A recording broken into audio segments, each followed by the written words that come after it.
The attack of code on Konoha in the recent chapter could be one of the biggest hints for the Jougan, and the reason I think this way will completely blow your mind. There is certainly some Vortex connection going on between the eyes of the Kama warriors, so how will this relatedness awaken the Jougan in Boruto's right eye, and what superpowers could it have after that? Let's find out. The ocular powers have always held a great importance in the Naruto series, from ramping up a traumatized clan to having connections to the alien race. The dojutsus have always played a vital role in the show. In the beginning of the Boruto series, a brand new ocular power Jougan was introduced, which was a moon-inspired dojutsu. Its origin remains a mystery till date, but it made one thing clear to us, that the shape of a dojutsu also holds a huge significance in its role. In Jougan's case, its full moon shape was a callback to Toneri, who sped up the process of its awakening in the anime, and with the passage of time, we get to see a few more characters whose eye designs could be foreshadowing some major events. I'm talking about the cyborgs of Amado, Ida, Daemon, and Code, and how their eyes hint at some really exciting timeskip events, especially Code's pitch red eyes and their connection to the Vortex of Fate. As for Ida and Daemon, their eyes are in the shape of a crescent and half moon respectively, and if we think about it, the Jougan being in the shape of a full moon hints at the dojutsu possessing the powers of both of them combined.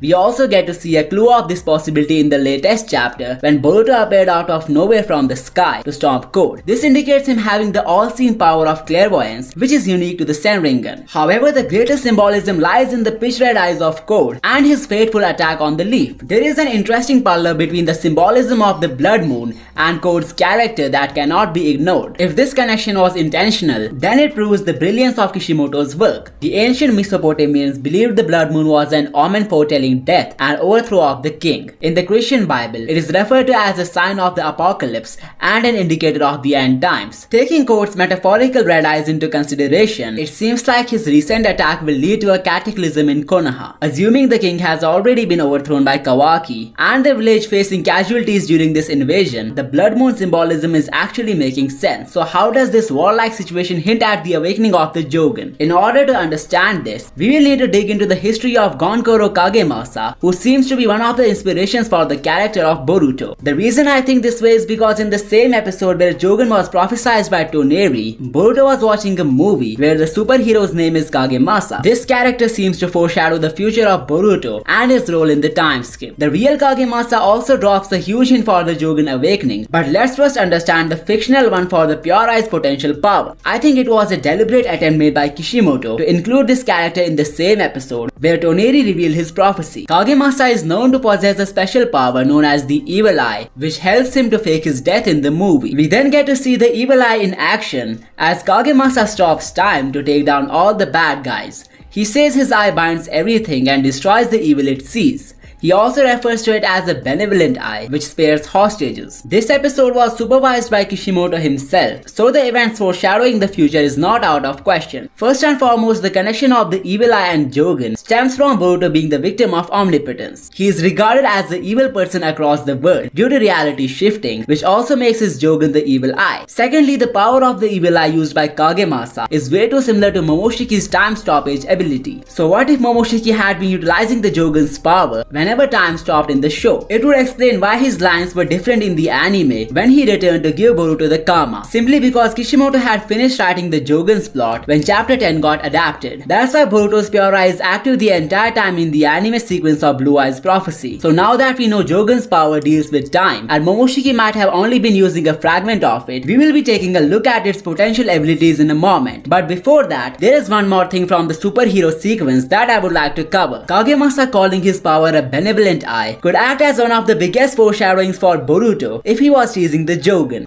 Also, it's a benevolent eye that spares hostages. What if the Pure Eye belongs to a benevolent deity who wanted to do good for the universe, and that's why he made Boruto the chosen one? I'm talking about Shibai of Suzuki and his attainment of godhood. It could be that just like Boruto, Shibai was also perceived as an evil of Suzuki across the galaxies. However, deep down he had a resolve for his race that he couldn't fulfill himself. That's why he chose Boruto to do it. This explains how the Jougan is synonymous to the Evil Eye, cause the only only two people possessing this dojutsu are perceived as immortal by others. The reincarnation of concept of fate and destiny also hints at Boruto and Shibai sharing some analogy with each other. Furthermore, Kagemasa saying his benevolent eye spares hostages could also have something to do with the future of the series. As we know, the duty of an Otsutsuki is to harvest chakra fruits across the universe for a millennium, which makes them similar to a farmer, meaning that they could be working under a landlord or a higher power. So what if this higher power is the one who has turned these Otsutsukis into hostages, and that's why they are forced to cultivate chakra fruits from divine trees? It could be that Shibai wanted to save his race from this system or person, but for some reasons he passed on his power and will to Boruto. Now the purpose of Boruto is not only to spare the hostages of omnipotence, but also the Otsutsukis who are enslaved to this system of universal destruction. Moving on to the attack of code being the right time for the Jougan to awaken, the first hint lies within the abilities that Boruto used to make his entry into the village. They are definitely some shinjutsu, and we will get to them by the end of this video. The second hint lies within the prophecy of Code's red eyes, which hint at Konoha's apocalypse. It's pretty much clear that a warlike situation will erupt in Konoha very soon. This takes us to the tale of Gonkoro Kagemasa, who had lost one of his eyes during a war in Japan. While Boruto has already lost his eye, the Kagemasa reference could be a hint of him awakening the Jougan during the upcoming war, or maybe he has already awakened it and will now activate it in front of everyone. Coming on to the hidden ability of the Pure Eye, in order to understand the true essence of Boruto's time-related power, we can use the full moon as a reference. While Momoshiki theoretically freezes time with Jougan's help, the other lunar power of this dojutsu is way more interesting. Just like how the moon experiences transformation and change with different phases, the awakening of the Jougan marks the beginning of a time in Boruto's life when he is completely different than what he was before. This means by the time Boruto has the Jougan, he won't be the same privileged kid who is envied by the whole village. And it actually turned out to be true, considering Boruto is not the same happy kid anymore after Kawaki's divine wish. As for the time-related ability, Boruto's all-seeing clairvoyance power symbolizes the moon's continuous revolution around Earth. Just like how the moon keeps an eye on Earth, the Konoha village is also under Boruto's surveillance thanks to the Jougan. This explains his badass entry from the first chapter. I think a cool name for the clairvoyance power of Boruto's Jougan would be the Lunar Gaze. He has become the moon that will always relight Konoha during the hours of darkness. The attack of code symbolizing the darkness and Boruto's return being the enlightenment makes a lot of sense. Now that we are done with the Jougan's moon symbolism, there is something really interesting in the Buddhist mythology which might be a clue for the Pure Eye's unexpected powers. There is even a prophecy that the person who subscribes to this channel will get a video explaining the non-Jougan powers of Boruto.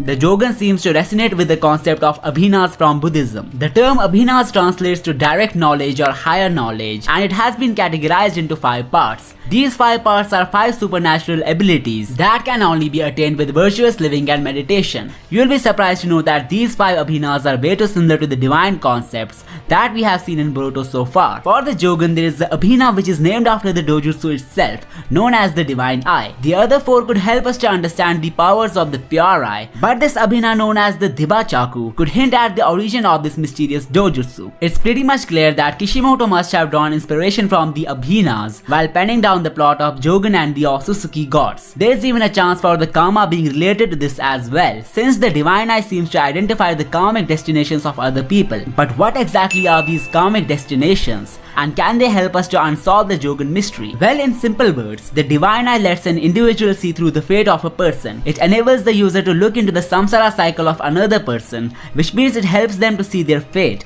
as well as peeking into their past lives. If I'm not mistaken, then Boruto should also have a past and most probably future life, since he was born with the Pure Eye. Talking about the previous life, according to some philosophy, the deeds of a person in the past life determine his fate in the present one. This means Boruto getting hard times in his life is just a result of the sins that he committed in previous life, while the Jougan, which is regarded as a boon to his fate, was gifted to him for the good deeds of his past counterparts. So what if this past self of Boruto, whose deeds had a major impact on his life, is actually Shibai or Otsutsuki? The concept of samsara, which revolves around birth, death and rebirth, strongly hints at this possibility. Not to mention the Divine Eye in Buddhism also lets the user look into a person's samsara cycle. If the Jougan gets a similar power, it's very likely that the user must have escaped the samsara cycle himself in order to look into the karmic destination of others. The only character who is known to be free from the cycle of death in Boruto is Shibai or Otsutsuki. Maybe the main requirement of reaching a higher plane of existence is the Jougan itself. This yet another time proves that Boruto could be the reincarnation of Shibai. The reincarnation process could be similar to how Ashura and Indra reincarnated over the years. Even though Boruto is Shibai's reincarnation, the real Shibai is present in the higher plane of existence and could have a major role later in the series. The Jougan is a proof of Boruto escaping the karmic cycle, and the rebirth that he witnessed by the means of Momoshiki is another proof of his predestined immortality. While the Divine Eye's purpose is to look at someone's samsara cycle, I think this concept was utilized by Kishimoto to develop the backstory of the Jougan. The Shibai reincarnation theory makes a lot of sense, considering the fact that Boruto had pointed out his birthday being around the time of the deity's ascent. This means the other 4 Abhinas could either help us to figure out the Pure Eye's abilities or some other divine plot in the story. So let's assume Kishimoto was influenced by the Abhinas while coming up with the Jougan's powers. What kind of abilities could Boruto harness if that's the case? There is actually a 6th Abhina which doesn't seem to act as a Jougan power to me. However, it reflects the power that we have already seen in the story. So stay tuned till we get there. The very first Abhina grants the user the power of walking on water or walking through walls. Implying this in Boruto's case, the Jougan could help him to trespass solid objects, which would be really helpful in a situation where the user is trapped in a cave or dungeon. What I believe is that Boruto must be able to share this power by holding hands with an ally. In this way, they would be able to easily escape a place where they are trapped in. A good situation for Boruto to use this power could have been the Boro fight, where the heroes couldn't unlock the bowl of Jougan initially. Boruto could activate the Jougan to easily get inside it and retrieve the people trapped there. The second Abhina, the Divine Ear, is the auditory form of Aida's clairvoyance. Boruto can use this to hear conversations from the past and gather intel which can come in his favor. The third Abhina, mind-penetrating knowledge, also called telepathy, is somewhat similar to the signature ability of the Yamanaka clan. As we know, there are more people in the story who have turned into Otsutsuki gods, so in order to save himself from getting caught into clairvoyance, he could use this telepathic power to communicate with his allies. We haven't seen Boruto call Momoshiki at will. He has always appeared out of nowhere by himself. Maybe after unlocking the Jougan, Boruto would use this telepathic power to have a one-on-one meet with Momoshiki. In this way, it would be easier for him to learn different shinjutsus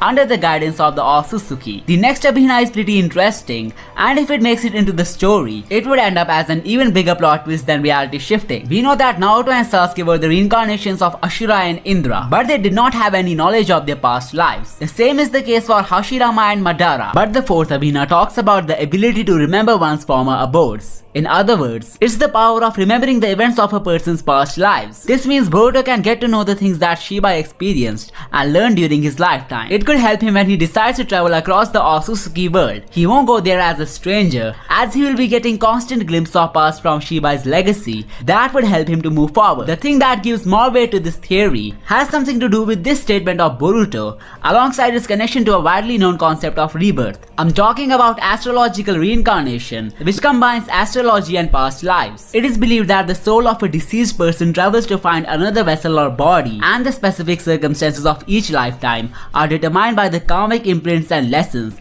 learned from past lives. The positions and aspects of the stars and planets in the birth chart are seen as an indicator of the soul's journey and the potential challenges and opportunities it may encounter in the current life. The birth chart is a map of the positions of these celestial bodies at the time of birth. It is considered to be a reflection of a person's karmic influences and potential past life connections. Boruto saying he was born around the same time when Amado had found Shibai's remains hint at his birth chart being the same as the Otsutsuki god, while Indra and Ashura's reincarnation wasn't that complex, simply because they were seeking the resolve of an unsolved conflict. The birth of Boruto having significance in the Otsutsuki world is a huge possibility. While it's just a guess, but I think Momoshiki could look into a person's past life too. Maybe that's why he told Boruto that he's burdened with an interesting fate, alongside losing to him on purpose. Coming on to the final Abhina, which proves that Kishimoto has been studying these mythological concepts while coming up with the story of Boruto as well as Samurai 8. This last Abhina refers to the extension of mental intoxicants, which is a state where a person is free from all the materialistic worries